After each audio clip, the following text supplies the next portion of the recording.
it's imperative that we take our First Amendment rights to speak out, but also our obligations as citizens when we're supporting a country that's in contravention of international law. And we could possibly read the letter. Sure. Folks want to read it or take turns reading parts of it out loud. And do you want me to start? Let's all get our letter. I actually just handed mine.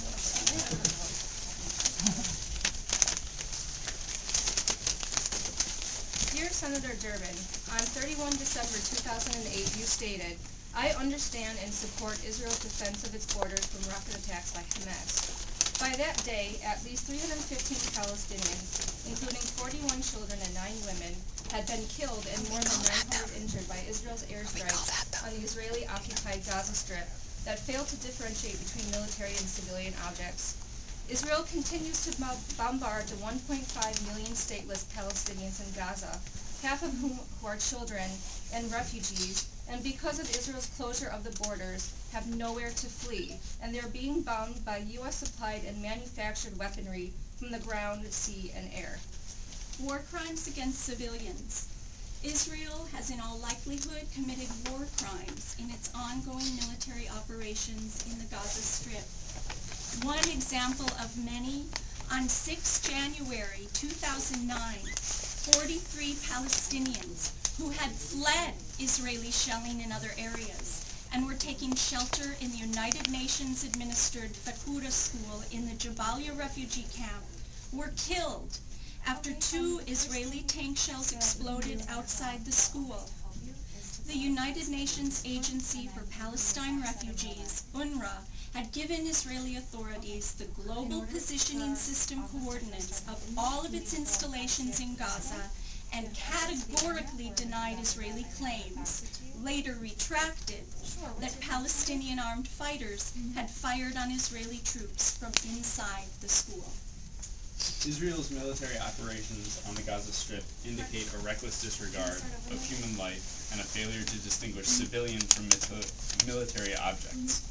For example, as the human rights organization Al-Haq reported, Israel's 27 December 2008, quote, aerial bombardment of the civil police compound in Gaza City killed 65 out of 70 police officers who were involved in a training course. According to Al-Haq, the civil police is comprised of civilian police officers whose primary task, similar to any civilian police force, is the maintenance of civic order within the Gaza Strip.